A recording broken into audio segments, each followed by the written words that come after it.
जम्मू कश्मीर में सियासत की बिसाख बिछ चुकी है और इस समय न्यूज़ नेशन डिजिटल की टीम कश्मीर में मौजूद है और आप मेरे पीछे यहाँ पर श्रीनगर का राजबाग इलाका जो है वो यहाँ पर देख सकते हैं। आज हम बात करेंगे यहाँ पर नेशनल कॉन्फ्रेंस और कांग्रेस के गठबंधन की। चुनाव से पहले दोनों पार्टियों ने यहाँ पर गठबंधन जो है वो यहाँ पर किया था, लेकिन अब कांग्रेस के एक वरिष्ठ नेता ने नेशनल कॉन्फ्रेंस के खिलाफ यहाँ पर एक ऐसा बयान दिया है जिसके बाद नेशनल कॉन्फ्रेंस जो है वो यहाँ पर आग बबूला हो गई है और लगातार इस बयान का यहाँ पर विरोध जो है वो यहाँ पर किया जा रहा है।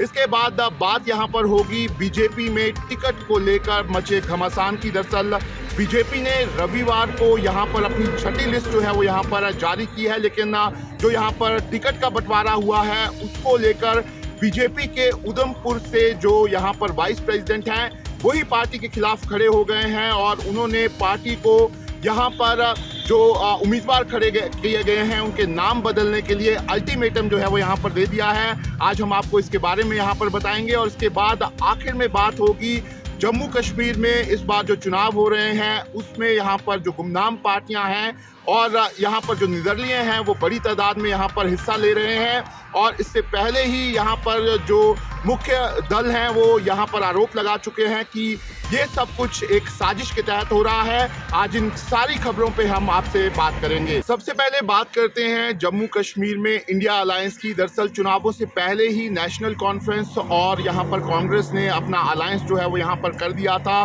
काफ़ी अटकलें यहाँ पर चल रही थी कि दोनों पार्टियां अलायंस कर पाएंगी या नहीं, लेकिन आखिर में दोनों पार्टियों ने यहाँ पर अलायंस किया और इस अलायंस के तहत जो नेशनल कॉन्फ्रेंस है उसको यहाँ पर 51 सीटें मिली और कांग्रेस को 32 सीटें मिली। और ये यहाँ पर निर्णय लिया गया कि जो 5 सीटें हैं उनमें यहाँ पर दोस्ताना लड़ाई जो है वो यहाँ पर होगी। इनमें से एक सीट जो है वो बानिहाल की है, जहाँ से कांग्रेस के जम्मू कश्मीर के पूर्व अध्यक्ष वकार रसूल वानी जो हैं वो चुनावी मैदान में हैं और यहाँ से नेशनल कॉन्फ्रेंस के शाहीन सज्जाद जो हैं वो भी यहाँ पर चुनाव जो है वो यहाँ पर लड़ रहे हैं। लेकिन अब जो वकार रसूल वानी है उन्होंने यहाँ पर सीधे तौर पर नेशनल कॉन्फ्रेंस को यहाँ पर टारगेट कर दिया है और उन्होंने कल एक रैली में यहाँ पर कहा है कि नेशनल कॉन्फ्रेंस जो है उन्होंने यहाँ पर लोगों का खून चूसा है और उनका जो लाल झंडा है वो कहीं ना कहीं खूनी झंडा है। जो वकार रसूल वानी है वो यही नहीं रुके हैं, उन्होंने बानिहाल के लोगों से कहा है कि यहाँ पर डेवलपमेंट ना होने का कारण जो है वो नेशनल कॉन्फ्रेंस के बड़े लीडर हैं। उन्होंने शेख अब्दुल्ला का नाम जो है वो यहाँ पर लिया है, फारूक अब्दुल्ला का नाम लिया है, उमर अब्दुल्ला का नाम लिया है और सीधे तौर पर उनको यहाँ पर टारगेट जो है वो यहाँ पर किया है। इसके साथ ही साथ उन्होंने यहाँ तक कहा है कि जिस समय 370 हटाया गया था वो यहाँ पर ज़मीन पर जो है वो यहाँ पर निकले थे और प्रोटेस्ट किया था, लेकिन जो नेशनल कॉन्फ्रेंस के उमर अब्दुल्ला हैं और महबूबा मुफ्ती हैं वो दोनों घर में बंद थे और उन्होंने यहाँ पर जो पुलिस के लोग थे उन्हें यहाँ पर घर में अरेस्ट करने के लिए कहा था ताकि वो लोगों के बीच में यहाँ पर ना जाएं। कर रहे हो कोलेक्शन होगी तुम्हारी, वकार रसूल की यहाँ कोई कोलेक्शन नहीं है। मैंने कोई कोलेक्शन जिम्मे नहीं ली। मैंने कहा लड़ो, दम है तो लड़ो। गालियां निकाल के वकार रसूल के खिलाफ मुर्दाबाद करवा के बदनामी करके वकार रसूल की तुम इलेक्शन जीतोगे।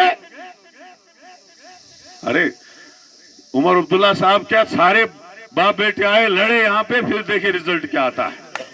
और मैं आज भी चैलेंज देता हूं, साफ साफ लफ्जों में चैलेंज देता हूं। 10 मिनट बैठो, कागज पकड़ो, मैं भी अपने काम गिनता हूं कांग्रेस पार्टी के, आप ही नेशनल कॉन्फ्रेंस के काम गिनो। आपने कोई पोल खड़ा नहीं किया, आपने नलका खड़ा नहीं किया। 70 साल आपने जम्मू कश्मीर में हुकूमत की, लेकिन बहरहाल में आपने कुछ नहीं किया। ये मैं आज भी चैलेंज करता हूं आप लोग। और आप मुझे कहते हो कि जनाब इसने ऐसे बोला। बताओ कहां काम किया है। खुदा और खुदा के रसूल की कसम में चैलेंज देता हूं।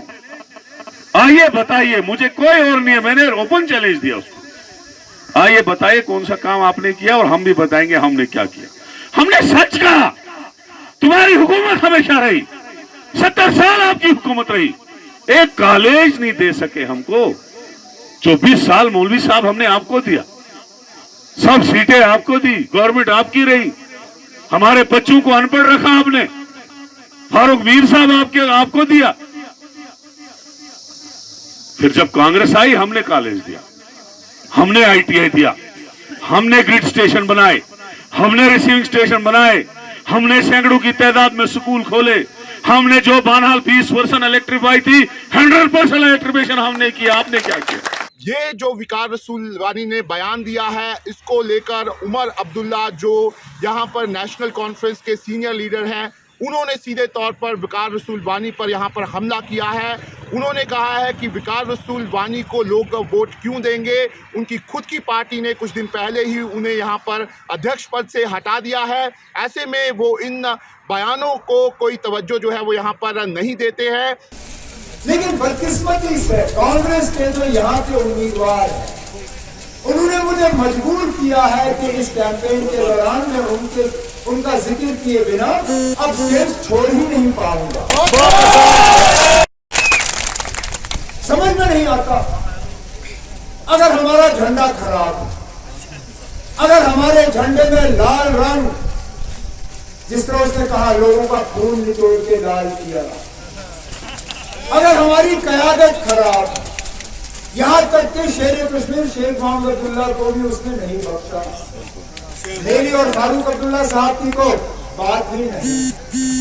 अगर हम सब में इतनी खराबियां हैं तो पहले मुझे ये बताएं, वो जो 2 महीने पहले यही बानिहाल की सरजमीन पे आके मैंने उनकी तंजीम के मेंबर पार्लियामेंट के लिए वोट मांगे, जब वो मेरे साथ खड़े थे और मेरी तारीफ करते हुए थके नहीं, तो खुदारा बानिहाल के लोगों को आप सिर्फ इतना ही बताएं, क्या उस वक्त आप झूठ बोल रहे थे या आज आप झूठ बोल रहे हैं? और जरूर लेकिन जो उमर अब्दुल्ला ने यहाँ पर बयान दिया है वो साफ तौर पर नेशनल कॉन्फ्रेंस की नाराजगी जो है वो यहाँ पर जाहिर कर रहा है। लेकिन कांग्रेस ने यहाँ पर डैमेज कंट्रोल की कोशिश जो है वो यहाँ पर की है। कांग्रेस के जो यहाँ पर अध्यक्ष है तारिक हमीद कारा, उन्होंने साफ तौर पर कहा है कि इस तरह की जो स्टेटमेंट्स हैं वो कहीं ना कहीं कांग्रेस की स्टेटमेंट्स नहीं है और वो विकार रसूल वानी की पर्सनल स्टेटमेंट है। और उन्होंने साफ तौर पर कहा है कि इस तरह की स्टेटमेंट देने से पहले यहाँ पर जो नेता हैं उनको यहाँ पर सोचना चाहिए। और उन्होंने साफ तौर पर कहा है कि नेशनल कॉन्फ्रेंस के यहाँ जो सबसे सीनियर नेता रहे हैं शेख अब्दुल्ला, उनकी वो रिस्पेक्ट करते हैं, उसके साथ ही साथ यहाँ पर फारूक अब्दुल्ला और उमर अब्दुल्ला की भी रिस्पेक्ट करते हैं। ऐसे में यहाँ पर कांग्रेस ने डैमेज कंट्रोल की कोशिश यहाँ पर की है। लेकिन जिस तरीके से ये बयान सामने आ रहा है वो साफ तौर पर ऐसा लग रहा है कि दोनों पार्टियों में कहीं ना कहीं कोई गैप यहाँ पर है, जिसके चलते इस तरह के बयान जो हैं वो अब कांग्रेस के वरिष्ठ नेता यहाँ पर दे रहे हैं और उसका यहाँ पर जवाब जो है वो यहाँ पर नेशनल कॉन्फ्रेंस जो है वो भी यहाँ पर सामने से दे रही है। ऐसे में ज़रूर दोनों पार्टियों में यहाँ पर गठबंधन हुआ है, लेकिन ये जो बयानबाजी है कहीं ना कहीं वो रिश्तों में यहाँ पर खटास जो है वो यहाँ पर पैदा कर रही है। अब हम आपको बताते हैं जम्मू कश्मीर में बीजेपी के टिकट बंटवारे को लेकर मचे घमासान की। दरअसल बीजेपी ने रविवार को यहाँ पर अपनी छठी लिस्ट जो है वो यहाँ पर जारी की है और ये जो छठी लिस्ट है इसमें जो उधमपुर ईस्ट की सीट है वो यहाँ पर जो उनके नेता है आरएस पठानिया, उनको यहाँ पर दी गई है। आरएस पठानिया इससे पहले भी एमएलए थे और वो रामनगर सीट को यहाँ पर रिप्रेजेंट कर रहे थे, लेकिन इस बार उनको उधमपुर ईस्ट सीट से यहाँ पर चुनाव मैदान में उतारा गया है। लेकिन अब उनको जो ये टिकट मिला है उससे बीजेपी के एक बड़े नेता जो बीजेपी में वाइस प्रेसिडेंट है पवन खजूरिया, वो पूरी तरह से यहाँ पर नाराज़ हो गए हैं और उन्होंने यहाँ पर पार्टी के खिलाफ हल्ला बोल कर दिया है। उन्होंने कहा है कि वो ज़रूर यहाँ पर पार्टी के एक लॉयल कार्यकर्ता हैं, लेकिन जिस तरीके से यहाँ पर आरएस पठानिया को टिकट दिया गया है वो यहाँ पर पार्टी के कार्यकर्ताओं को मंजूर नहीं है। उन्होंने आरोप लगाया है कि जो आरएस पठानिया है वो यहाँ पर पार्टी के खिलाफ जो है वो कई बार अलग अलग तरह की जो चीज़ें हैं वो कर चुके हैं। ख़ासतौर पर लोकसभा चुनावों में उन्होंने पार्टी के खिलाफ यहाँ पर काम किया था। ऐसे में पवन खजूरिया ने यहाँ पर पार्टी को अल्टीमेटम दिया है कि अगर उन्होंने 2 दिन के अंदर उनका नाम यहाँ पर नहीं निकाला तो वो यहाँ पर जो है वो चुनाव जो है वो इंडिविजुअल यहाँ पर लड़ सकते हैं कि दूसरा उम्मीदवार इंडिपेंडेंट खड़ा हो जाएगा, इसलिए आपका मैंडेट काट कर हमने उसको दिया। एक समर्पित कार्यकर्ता होने की जो सज़ा मिली है, आज कार्यकर्ताओं ने एक फैसला किया कि ये सज़ा केवल आपको नहीं, धीरे धीरे ये हम सबको ये सज़ा मिलेगी।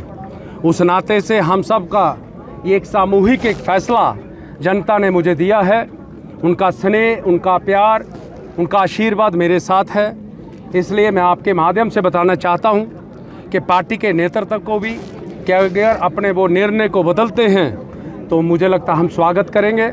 अगर निर्णय को नहीं बदलते हैं तो परसों ठीक 11 बजे जो जनता का फैसला अभी यहाँ पर हुआ कि हम सब लोग नंद पैलेस में इकट्ठा होंगे, तो मैं जनता के फैसले के बिल्कुल साथ हूँ, शाना बशाना हूँ। उनके आशीर्वाद के बिना मैं कोई डिसीजन नहीं ले सकता। देखिए, ये जनता का मैं समझता हूँ जो प्यार हमें आज दिखा, और पार्टी को जो हमने 12 बजे का हमारे सभी कार्यकर्ता नेताओं ने एक अल्टीमेटम और एक कहीं ना कहीं कहें तो सीधे तौर पर कहा था कि निर्णय को बदलिए, कोई ठीक निर्णय लीजिए। तो पार्टी ने एक बहुत बड़ा फैसला, ये कोई छोटा फैसला नहीं है, बहुत बड़ा फैसला है कि जिस प्रदेश अध्यक्ष ने ये घिनौनी हरकत की है, मैं कहने में कोई संकोच नहीं करूँगा, उसने ये जो घिनौनी हरकत की थी और उधमपुर की जनता का गला घोंटा है, उधमपुर की जनता का विश्वासघात किया है। मुझे लगता है उस नाते से आज उन्होंने उसको बदलकर कार्यकारी अध्यक्ष सत शर्मा जी को बनाया है। हम उस फैसले का स्वागत करते हैं। ऐसे में ये घमासान बीजेपी में जो है वो लगातार यहाँ पर टिकट बंटवारे को लेकर देखा जा रहा है। इससे पहले भी जो यहाँ पर सांबा में टिकट दी थी, उसके बाद बीजेपी के सांबा के जो डिस्ट्रिक्ट प्रेसिडेंट थे उन्होंने रिजाइन कर दिया था। जम्मू में जो ईस्ट की सीट थी वहां से बीजेपी के सीनियर नेता चंद्रमोहन शर्मा जो थे उन्होंने यहां पर बीजेपी छोड़ दी थी। और इसके साथ ही साथ जो कटरा की सीट थी उसमें पहले रोहित जंडियाल का नाम सामने आया था, लेकिन आखिर में वहां से बलदेव राज को टिकट मिल गई थी, तो वो भी वहां पर नाराज थे। और जो बॉर्डर की अखनूर की छम की सीट थी वहां पर भी लोग यहां पर प्रोटेस्ट के लिए निकले थे और उन्होंने यहां पर उम्मीदवार के नाम बदलने की बात जो है वो यहां पर की थी। ऐसे में बीजेपी ने जो यहां पर टिकट बंटवारा किया है उसको लेकर यहां पर पार्टी के कार्यकर्ताओं में नाराजगी देखी जा रही है। और ये जो चुनाव हो रहे हैं, ज़रूर बीजेपी को इन चुनावों में इस नाराजगी का खामियाजा जो है वो भी भुगतना पड़ सकता है। ज़रूर बीजेपी के जो यहाँ पर वरिष्ठ नेता हैं वो लगातार कोशिश कर रहे हैं इन रूठे हुए नेताओं को मनाने की, लेकिन अब ये जो यहाँ पर गुस्सा है वो काफ़ी ज़्यादा बढ़ गया है। और जो जम्मू रीजन है जहाँ पे बीजेपी को लग रहा है कि वो ज़्यादा सीटें ले सकती है, इस बगावत की वजह से बीजेपी को यहाँ पर चुनावों में नुकसान उठाना पड़ सकता है।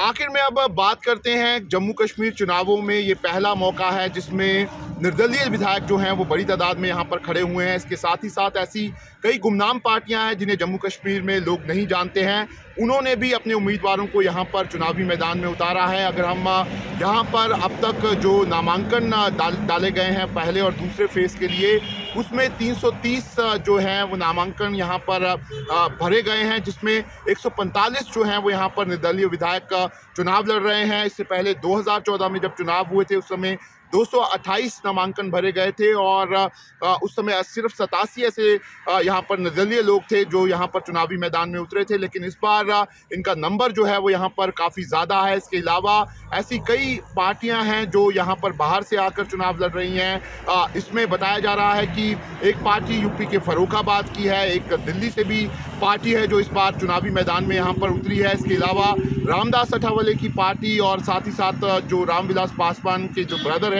उनकी पार्टी जो है वो उसके यहाँ पर उम्मीदवार भी है जो है वो चुनावी मैदान में है। ऐसे में पहले ही यहाँ पर जो मुख्य दल हैं वो यहाँ पर आरोप लगा रहे हैं कि इन सभी जो निर्दलीय विधायक हैं या फिर जो दूसरी पार्टी से विधायक खड़े हो रहे हैं उनको एक साजिश के तहत यहाँ पर खड़ा किया जा रहा है ताकि वो यहाँ पर इन जो ये मुख्य दल हैं उनके वोट काट सकें और यहाँ पर जो है उनको नुकसान हो। लेकिन साफ तौर पर जितने भी यहाँ पर निर्दलीय विधायक हैं और जो दूसरी पार्टी के विधायक हैं उनका कहना है कि उनका ये राइट है, वो यहाँ पर चुनाव लड़ सकते हैं। यही कारण है कि चुनाव आयोग ने उनको लड़ने की इजाज़त भी दी है। न्यूज नेशन अब व्हाट्सएप पर खबरों की ताज़ा अपडेट के लिए न्यूज नेशन के इस QR कोड को स्कैन करें।